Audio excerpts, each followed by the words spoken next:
The aspirant invincible YouTube channel. आज हम इस लेक्चर वीडियो में बात करने वाले हैं ऑपरेशन ट्विस्ट के बारे में। तो ऑपरेशन ट्विस्ट क्या है जो आरबीआई कभी कभी परफॉर्म करती है, इसके बारे में जानते हैं। Let's begin. So simply operation twist जो नाम है आया कहाँ से है? यूएस फेडरल रिजर्व पॉलिसी से आया है, रिजर्व मॉनेटरी पॉलिसी ऑपरेशन है। So simply it is originated from US federal reserve monetary policy. It is a part of monetary policy operation twist. और ट्विस्ट जो मतलब है changing the shape of yield curve. अब yield curve क्या होता है इसके बारे में जानेंगे, बट ट्विस्ट का यहाँ पे मतलब क्या है? To twist the yield curve, to change the shape of yield curve, it is name is operation twist. So it is simply simultaneously buying and selling of government securities and bonds. तो RBI open market operations आपने पहले समझा होगा, पढ़ा है हमने। यहाँ पर हम देख रहे हैं ऑपरेशन ट्विस्ट। ऑपरेशन ट्विस्ट में आरबीआई क्या करता है, एक ही टाइम पे एक ही साथ में लॉन्ग टर्म सिक्योरिटीज़ को परचेस करेगा, लॉन्ग टर्म सिक्योरिटीज़ को आरबीआई परचेस करेगा और शॉर्ट टर्म सिक्योरिटीज़ को सेल करेगा। इसे हम ऑपरेशन ट्विस्ट बोलते हैं। तो operation twist simply the purchase and the sale of government securities to boost economy by bringing down long term interest rate. Long term interest rate को कम करने के लिए आरबीआई एक ही समय पर गवर्नमेंट सिक्योरिटीज़ को परचेस भी करती है और सेल भी करती है।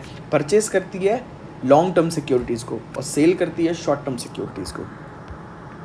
तो जैसा कि 2019 में आरबीआई ने ये किया है, तो इसका इम्पैक्ट क्या हुआ? अगर हम इम्पैक्ट की बात करें, India's long term bond yield both sovereign and private softened, यानी डाउन हो गया, लोअर हो गया after RBI reserve bank of India began to sell to buy long term and sell short term bond under the operation twist. Operation twist में RBI ने long term securities को purchase किया, short term securities को sell किया है।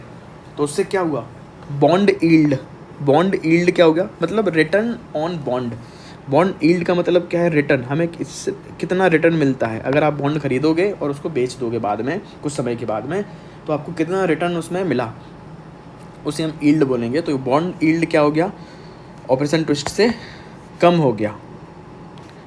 Soften मतलब कम हो गया। ये देखिए 8.7 था, 8.06 था, 7.78 हो गया। जो गवर्नमेंट सिक्योरिटीज़ गवर्नमेंट बॉन्ड था वो 6.47 से 6.6 पर बढ़ गया। सिंपली नाउ एम क्या है? हमने एम देख लिया है, बूस्ट दी इकोनॉमी को बूस्ट करना है। कैसे?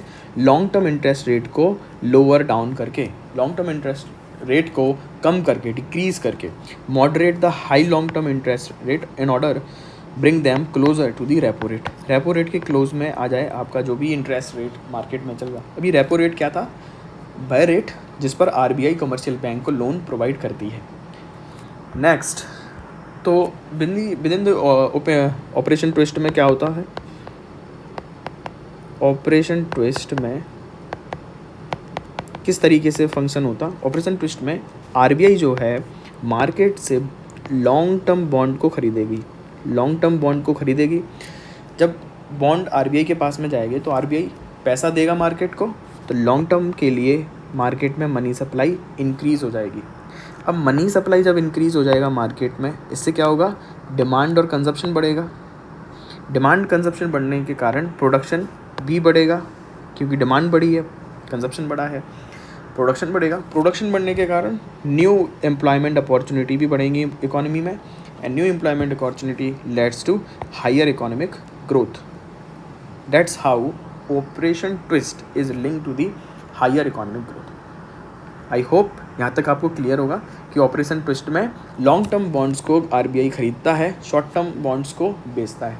लॉन्ग टर्म बॉन्ड्स को अगर खरीदेगा तो लॉन्ग टर्म के लिए मनी सप्लाई रहेगा मार्केट में, लॉन्ग टर्म के लिए मनी सप्लाई रहेगा, लॉन्ग टर्म के लिए डिमांड बनी रहेगी, प्रोडक्शन बढ़ेगा, लॉन्ग टर्म में एम्प्लॉयमेंट बढ़ेगा, लॉन्ग टर्म में हायर इकोनॉमिक ग्रोथ भी होगी। Now impact of interest rate and bond yield. अब हम देखते हैं ऑपरेशन ट्विस्ट का और बॉन्ड यील्ड का, बॉन्ड प्राइजेस का क्या रिलेशन है। जैसे कि इंटरेस्ट बढ़ेगा बॉन्ड जैसे कि इंटरेस्ट बढ़ेगा, इंटरेस्ट रेट अगर बढ़ा तो बॉन्ड प्राइजेस क्या हो जाएंगी, कम हो जाएंगी। सिंपल है। सो ज़्यादा से ज़्यादा सिंपल तरीके से अगर समझें, when the interest rate jump, अब इंटरेस्ट रेट जंप क्यों कर जाएगा, अगर कॉमर्शियल बैंक के पास में पैसा कम है लैंड देने के लिए, या फिर रेपो रेट ज़्यादा है, आरबीआई ने रेपो रेट बढ़ा के रखा है तो बैंक का इंटरेस्ट रेट भी ज़्यादा होगा। अगर इंटरेस्ट रेट जंप करेगा, ज़्यादा हो जाएगा, तो बॉन्ड यील्ड क्या करेगा, ट्राई टू कैच अप, तो बॉन्ड यील्ड भी बढ़ेगा। बॉन्ड यील्ड क्यों बढ़ेगा, क्योंकि बॉन्ड की प्राइस क्या है, and the bond price as a result tank floor down, bond price कम हो जाएगा। कैसे, ये हम यहाँ से समझ लेते हैं। When the interest rate surges, demand of the bond suffer, interest rate बढ़ा, मनी सप्लाई नीचे आई और बॉन्ड की डिमांड कम हुई। बॉन्ड की डिमांड कम हुई तो बॉन्ड का प्राइसेस भी कम हो जाएगा। बॉन्ड का प्राइस कम हो गया, lower demand bring the prices downward, pushing the yield upward, तो यील्ड क्या होगा, बढ़ जाएगा, क्योंकि एक बॉन्ड है, इस प्राइस पे ये इशू होता है, इस प्राइस पे ये सेल परचेस किया जाएगा। तो आपने कितने में ख़रीदा था बॉन्ड, मान लीजिए आपने बॉन्ड 900 रुपये का ख़रीदा, और आप जब वापस करने जाओगे, डिस्काउंट रेट इसका क्या है, इशू प्राइस था 900 और इसकी कॉस्ट थी 1000, तो डिफरेंस कितने का है, 100 रुपये का है। अगर डिमांड कम हो जाएगा मार्केट में तो यही 900 रुपये का आपको मिल सकता है 850 में, तो अब ये इंटरेस्ट कितना, यील्ड कितना हो गया, 150 रुपये हो सकता। इस तरीके से बॉन्ड का और इंटरेस्ट रेट का और यील्ड का रिलेशन आपस में होता है। तो इंटरेस्ट रेट अगर इंक्रीज़ होगा, मनी सप्लाई बढ़ेगा मार्केट में, मनी सप्लाई बढ़ने से बॉन्ड का डिमांड कम होगा, इंटरेस्ट रेट बढ़ेगा, मनी सप्लाई कम होगी, मनी सप्लाई कम होने के कारण बॉन्ड का डिमांड भी कम होगा, बॉन्ड का डिमांड कम है तो बॉन्ड की प्राइसेस भी डाउन जाएंगी, और यील्ड क्या होगा, यील्ड अपवर्ड चला जाएगा। बॉन्ड यील्ड क्या होता है, बॉन्ड यील्ड क्या होता, डिफरेंस होता है प्राइसेस का, प्राइसेस का डिफरेंस है ऑफ बॉन्ड, इशू प्राइस और परचेस प्राइस।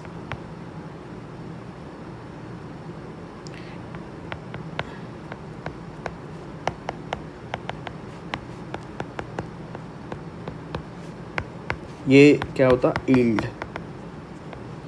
मान लीजिए बॉन्ड की प्राइस तो थी फिक्स 1000 रुपीज़, बट आपको वो परचेस कितने में किया आपने, 900 में। जब आप वापस बेचने जाओगे तो आपको इशू हुआ था 900 में, इसकी कॉस्ट थी 1000, तो परचेस प्राइस हो गया 900, और आप जब वापस करने जाओगे तो 900 इशू प्राइस हो गया और इसका परचेस प्राइस क्या हो गया, 1000, तो यील्ड इसकी क्या हो गई, 100। सिंपल यील्ड से बोलते हैं। तो ज़्यादा कंफ्यूज नहीं होना है। इंटरेस्ट रेट जब डिक्रीज़ होगा, मनी सप्लाई बढ़ जाएगा मार्केट में, क्योंकि आसानी से लोन मिलेगा।